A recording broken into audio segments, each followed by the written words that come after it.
Hey guys, welcome back to my YouTube channel. Thank you so much for clicking on this video. If you're new to my channel, make sure you're hitting that subscribe button. Make sure you're following me to stay inspired and motivated and just stay educated in general. If you clicked on this video, you want to know more about what if they do leave you alone? What if they do leave you alone? Right? I think like with narcissistic abuse and dealing with narcissists, because they're so demanding, aggressive, and controlling and manipulating and all this other stuff, it's just like we get trauma bonded from these narcissists, and we fixate and we focus so much that when they disregard us, or they have a new supply, or you broke up with them and they're so obsessed with you hang on to what if they come back, what if they don't come back, and you're just constantly obsessing and focusing on if they're leaving you alone, they're not bothering you, they have a new supply, are they happy, are they gonna come back? And I see so many people who struggle after a narcissistic abuse. Either they left the narcissist or the narcissist left them, and the narcissist found new supply. They fixate so much. What if they leave me alone? What if they don't leave me alone? And it like I only speak on my page off of experience. As you know, if you're new to my page, I used to be in an 18 years narcissistic abusive relationship, and my narcissist was very, very obsessed with me the first time that I broke up with him, right? But then we continued to sleep with each other on and off for about 3-4 years. So he got supply from me no matter what, whether I was in a relationship or not with him. We used to always fool around. So I was giving him the supply and what he needed, which was sex. When he found his new supply, which has been a year and a half now, it's like he was pushed to move in with her. When he moved in with her, he was getting that consistent supply. So he no longer needed me. Even though he was trying to take advantage to get me whenever he felt like it, he still didn't really need me as much anymore because he had a consistent supply.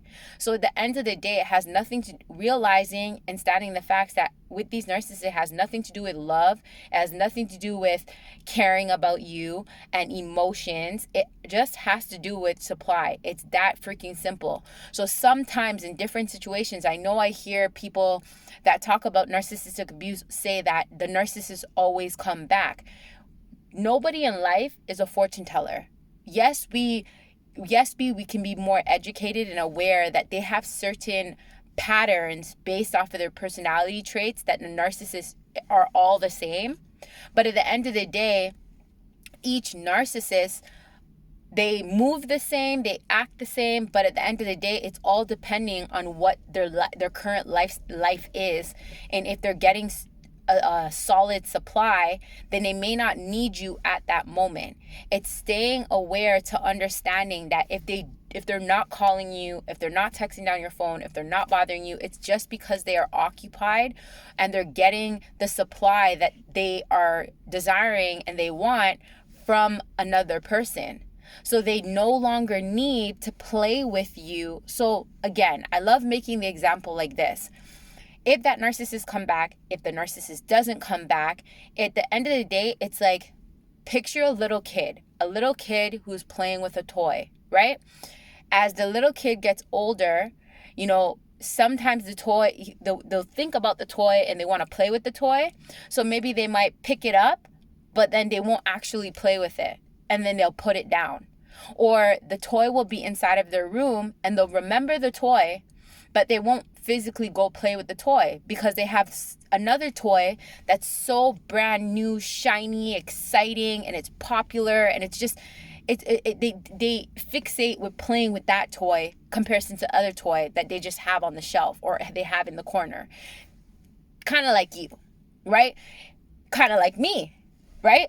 Because at the end of the day, my narcissist is everything for 18 years. Even with the 4 years that we were broken up, we were still sleeping with each other. He was giving me supply, I was giving him supply, right? But then he got forced to move in with somebody. He was getting consistent supply. He was getting that consistent sex. He was getting whatever he wanted, right? So at the end of the day, he didn't need supply from me anymore, because the supply that I was giving him, which was consistent sex, he was getting from somebody else. And the caring, the emotions, all that, he's getting from another supply. So at the end of the day, it just depends on what's the expiry date on that supply, right? With narcissists, a lot of times they have expiration dates with their supplies, that maybe that supply doesn't work out. Maybe that supply is not giving them the attention, the need, the sex, whatever it is that they're seeking. So there's an expiration date, right? And it's all depending on that person that is willing, how much are they willing to take? Look at, for instance, me. I was willing to take almost 18 years of abuse. So it all depends on that next supply. That next supply can be willing to do the same thing. Take 18, 6 years, 7 years, 5 years. It really just depends on the person that they decide to be with. Are they going to get up and walk away, or are they going to stay just like how you stayed? And if that be the case, then that narcissist is getting everything that they want from that supply, then they won't bother with you, right? Until that supply starts to expire, right?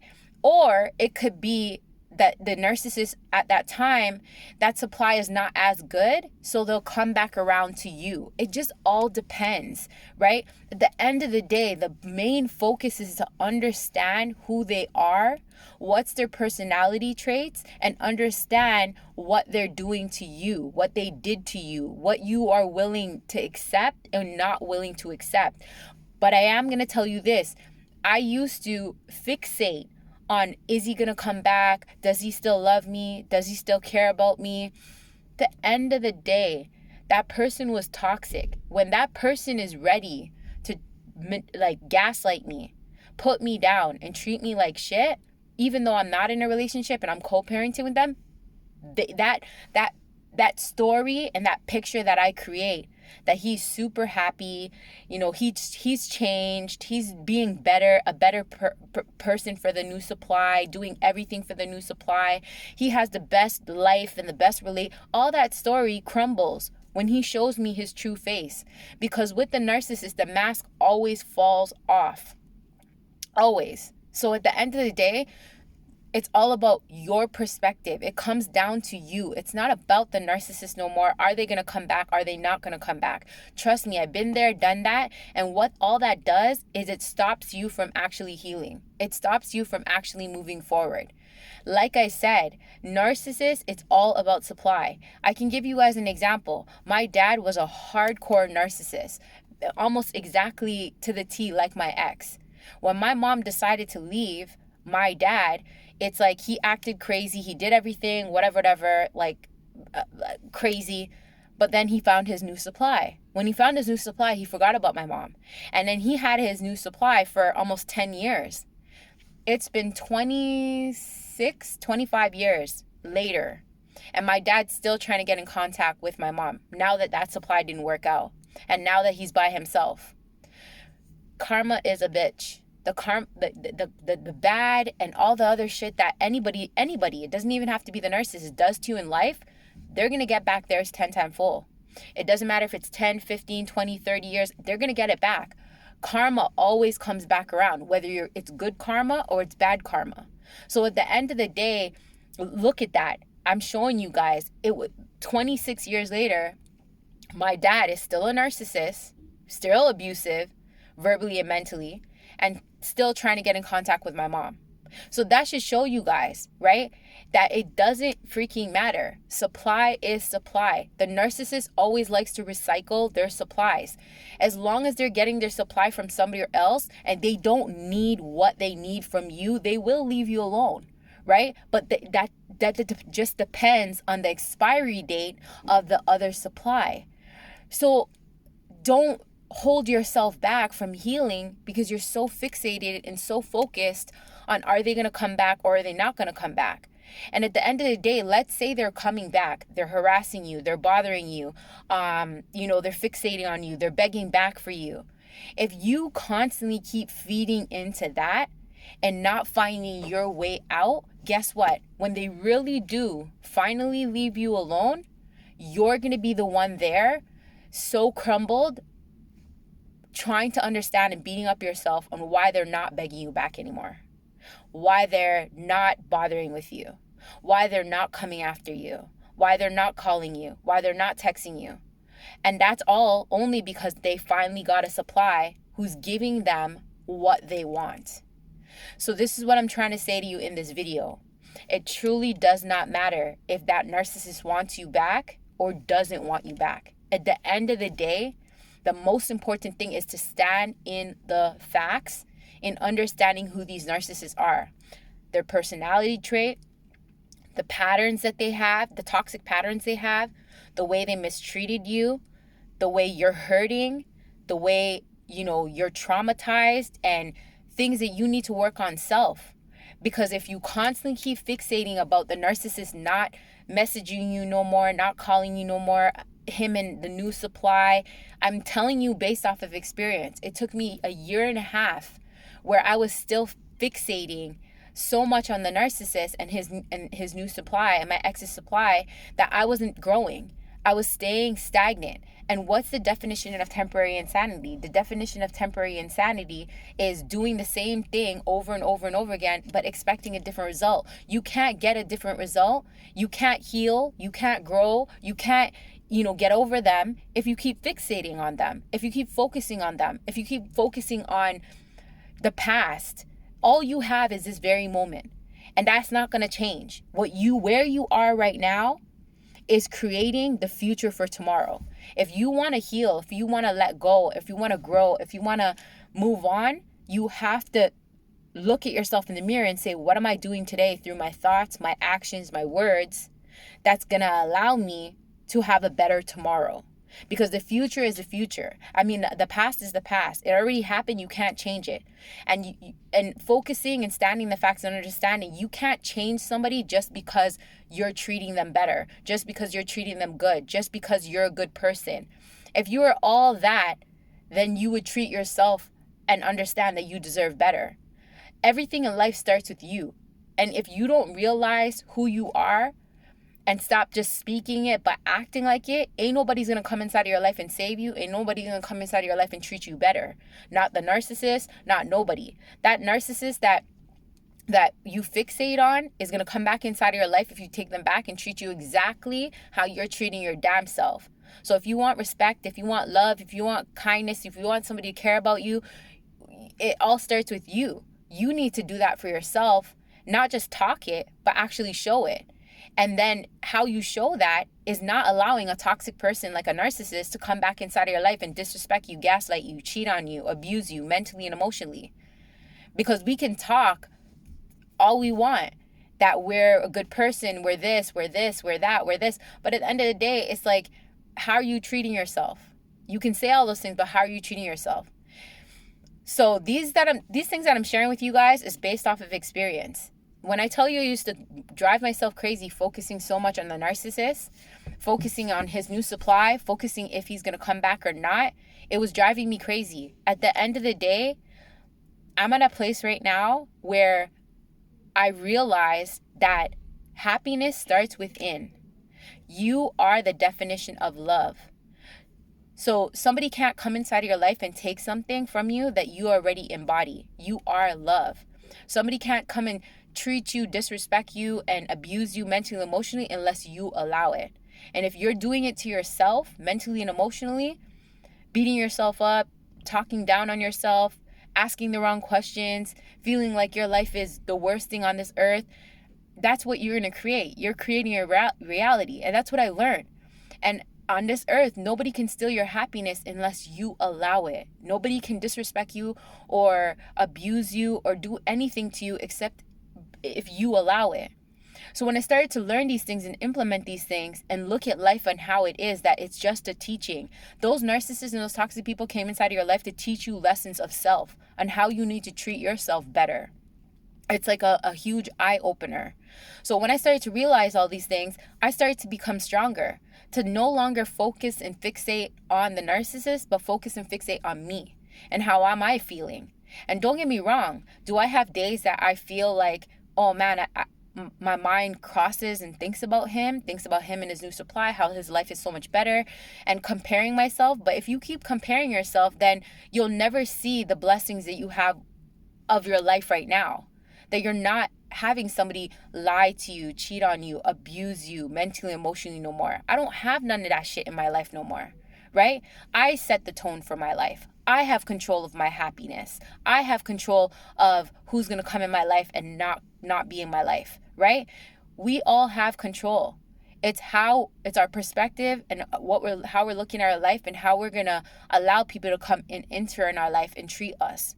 And when I started to do all these things, like, slowly but surely, now I can co-parent with my narcissist. And there's not an argument. There's not any problems, like, to the point where he's wondering, like, why is she being so nice to me? You know what I mean? Because at the end of the day, I'm over you. Like, it is what it is. I'm ready to move on. I've healed to the point where I know my worth. I know my value. I know who you are as a person. And it's crazy, you guys. And I don't know. We can only make these assumptions because narcissists will never let you know the true feelings that they're feeling with inside. They need to make everything on the exterior look perfect. And if you fixate on how their ego will not drop, and they look so much like they're doing so much better off without you, and their life is perfect, if you fixate on looking at their life, then you're stopping your growth. You're stopping the blessings to come inside of your life for you to have a better life. So again, it all comes back down to you. And when I stopped fixating on the narcissist, on my ex, and how good his life is, and how everything's going good for him, and, I'm single, and I'm this. Nah, the biggest blessing is healing from within. Somebody can have $1 million. Somebody can have nice clothes and have this and have that on the outside, but are dying in the inside, that are not deeply, truly happy within. And a lot of times, you guys, that's how the narcissist is. It's all ego driven. Why do you think they jump into a relationship so fast? Because they just need somebody to feed that gap with inside self. But a lot of times, if you're a victim and you work on yourself internally, you're winning. If you're not winning on the outside, you're damn well winning in the inside. And that's where it all stems from. When you win in the inside, there's not nobody that can take that away from you. Money can come and go. A relationship can come and go. A house can come and go. Material things can come and go. But when you work on the inside, ain't nobody can take that away from you. Nobody at all can come inside of your life and take that away from you.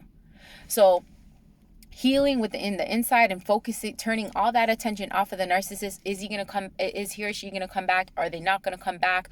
Oh, they're not contacting me. They're too busy with the new supply. All this other stuff. Listen, if you keep fixating and focusing on that narcissist, you're never gonna heal within inside yourself. Look at it at the end of the day. If they're not coming back inside of your life, it's a blessing. You're finally having time to focus on you and actually heal. It's actually a good thing. I'm telling you this based off of experience, because my narcissist no longer argues with me or contacts me or wants to hang out or just doesn't. We're co-parenting and it's good right now. Who knows how long that's going to be? I don't know. But man, I'm taking one day at a time. And that's the best thing that you can do, is live in the moment and take one day at a time.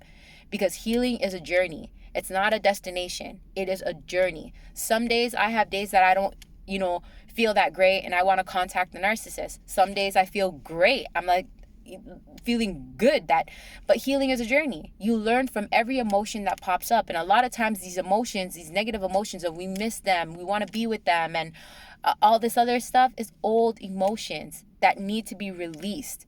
Because remember what I said, all you have is this very moment. You don't have nothing else but right here, right now. And wherever you're at right now is all you have. So focus on you and being there for you.